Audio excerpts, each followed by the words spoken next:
할렐루야. 2025년 4월 24일 아침을 여는 큐티입니다. 오늘 하루도 우리 성도님들 삶 가운데 하나님의 놀라운 은혜가 함께하기를 소망합니다. 오늘 우리가 함께 볼 본문은 창세기 38장 1절에서 11절까지 말씀을 묵상하고자 합니다.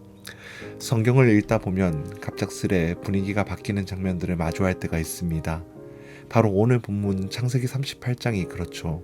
앞장 37장은 요셉이 형들에게 발려서 애굽으로 내려가는 장면들로 끝나고 우리는 다음 장에서 요셉이 어떻게 되는지를 기대하게 됩니다.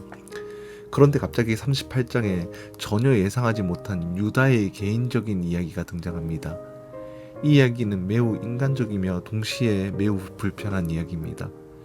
요셉처럼 영웅적인 믿음을 보여주는 이야기가 아닙니다. 오히려 도망치고 무너지고 자기 죄를 감추려는 유다의 모습이 상세하게 기록됩니다. 어떤 독자들은 왜 이렇게 불쾌한 이야기를 성경에서 이렇게 자세하게 기록했을까 의문을 품을 수 있습니다. 그러나 우리는 이러한 장면들을 통해 하나님의 은혜가 어디까지 이르는지 깊이 보게 되죠.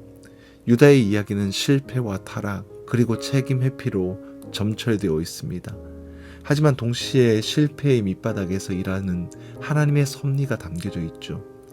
하나님은 우리의 깨끗한 부분만 아니라 가장 부끄럽고 감추고 싶은 그 자리에서도 역사하시는 분이십니다.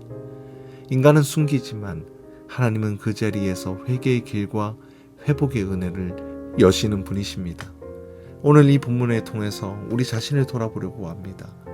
혹시 우리 삶 속에서도 유다처럼 외면하고 싶은 과거가 있지는 않습니까? 하나님 앞에 숨기고 싶은 흔적은 없으십니까? 오늘 38장 1절은 이렇게 시작을 하죠.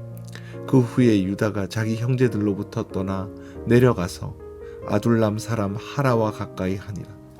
유다는 형제들과 떨어져 가나안 사람들 속으로 내려갑니다. 요셉을 팔고 난 뒤의 선택이었습니다. 어쩌면 유다는 동생을 팔게 된 그 장소, 그 사람들과 함께하는 것이 어쩌면 떳떳하지 못한 마음이 있었기 때문에 가족을 떠나온 것일 수도 있습니다. 자신이 저지른 죄악을 견딜 수 없어 그 공동체에서 머무를 수 없게 된 것이죠. 그래서 그는 가족을 떠나 가나안 사람들 속으로 나아간 것입니다. 그런데 유다는 자신이 저지른 죄를 덮기 위해서 떠났지만 어쩌면 가나안 사람과 함께 살고 싶은 자신의 욕심을 스스로 정당화하고 있었던 것일지도 모릅니다. 이후에 어떻게 됐든 유다는 하나님 백성으로 경계선을 넘어버리는 일들을 행하게 되었습니다.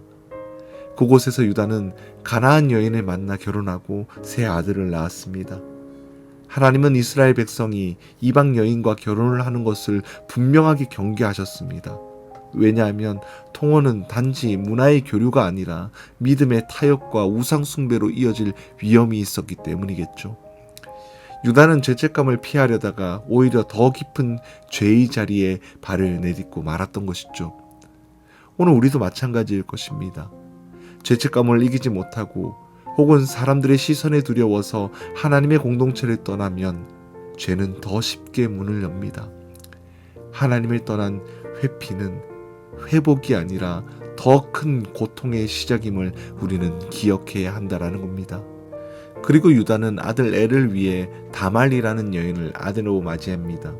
몇몇 성경학자들은 이 장면을 조언의 과정이라고 보는 사람들도 많이 있습니다. 그 지역의 성관념이 너무나 문란했기 때문에 자녀들을 성적인 위협으로부터 안전하게 하려고 일찍 결혼하게 했다라는 것이죠.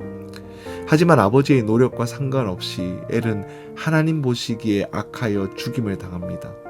성경은 그가 어떤 악을 저질렀는지 말하지 않지만 하나님께서 직접 생명을 거두실 정도로의 악함이었다라는 겁니다.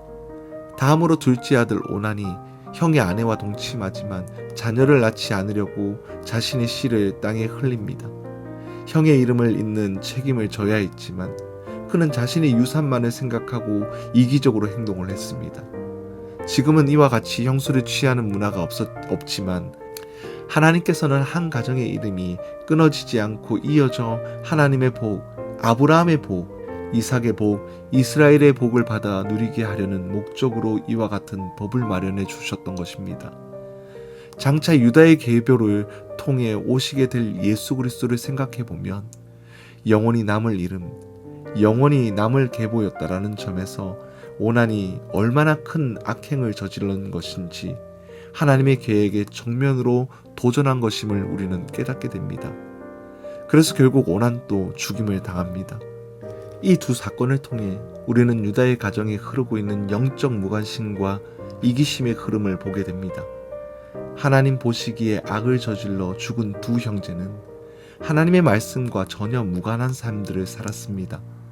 성적인 타락에 익숙한 세상을 살아가며 하나님의 법이 아닌 자기 소견에 옳은 대로 살아가는 사람들이었던 것입니다. 가정의 의무를 다하지 않았을 뿐만 아니라 하나님의 백성의 의무 또한 전혀 고려하지 않고 살아갔던 것입니다. 아무리 경건의 모양으로 유다가 자신의 삶을 포장하고 싶은 마음이 있어도 부모의 신앙은 자녀에게 큰 영향을 줍니다.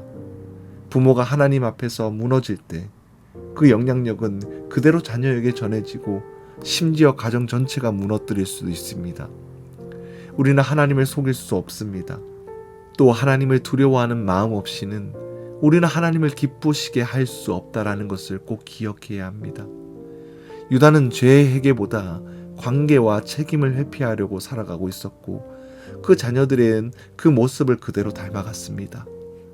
오늘 이 말씀 앞에서 우리 가정과 자녀들을 다시 한번 더 돌아보길 소망합니다. 우리가 주님 앞에 바로 서는 것이 얼마나 중요한지를 깨닫게 되길 소망합니다.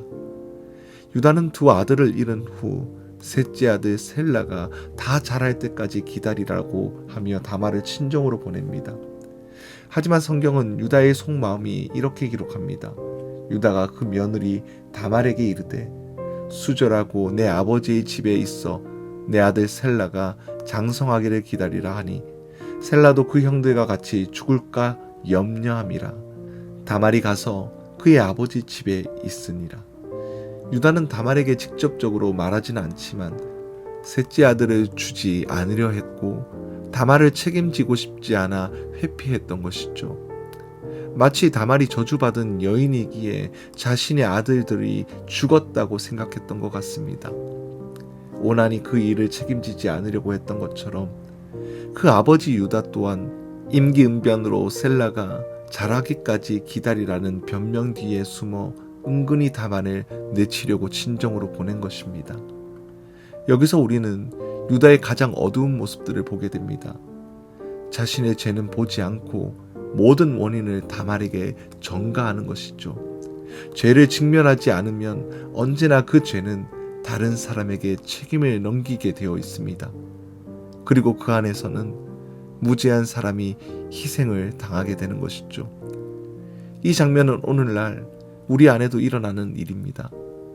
회개 대신 정당화, 책임 대신 전가, 성찰 대신 비난. 유다는 그랬고 다말은 그 억울한 죄를 뒤집어쓰고 침묵해야만 했었습니다. 우리는 지금 누구에게 그 책임을 넘기고 있으십니까? 오늘 하나님 앞에서 우리의 내면을 돌아보는 은혜가 있기를 원합니다. 사랑하는 성도 여러분, 오늘 유다의 이 길을 다시 한 번 더 되새겨보길 바랍니다. 이 이야기는 결코 아름답지도 본받고 싶은 이야기도 아니었지만 하지만 하나님은 이 불편하고 어두운 이야기 속에서 은혜의 씨앗을 심고 계셨습니다. 훗날 유다는 다말의 사건을 통해서 진심으로 회개하게 됩니다. 그리고 그 다말을 통해 태어난 아들 베레스는 예수 그리스도의 족보에 오르게 됩니다. 하나님은 유다의 실패조차 구원의 도구로 사용하셨다라는 것입니다. 이것이 얼마나 놀라운 은혜입니까? 하나님은 오늘 또 실패한 자를 찾으십니다. 감추어진 죄를 드러내시고 정결하게 하시며 구속의 역사를 동참시키십니다. 우리는 우리의 죄를 숨기고 싶어 하지만 하나님의 은혜는 그 죄의 자리를 덮으시고 회복의 자리로 바꾸시는 분이십니다. 그래서 우리는 이 말씀 속에서 두 가지를 기억하고 기도해야 합니다. 먼저는 제가 주님 앞에 숨기고 싶어 하는 죄를 깨닫게 하여 주시옵소서. 그리고 하나님, 제 허물을 주님 앞에 감추지 않게 하시고 온전히 드러내 회개의 길로 나아가게 하소서. 오늘 하루 나의 삶에 무너진 곳을 주님께서 세워주시기를 간절히 소망하며 나아가길 바랍니다. 우리 가정에 생긴 일에 대해서 외면하지 않고 하나님 앞에 가장 먼저 나아가 회개의 걸음을 걷기를 바랍니다.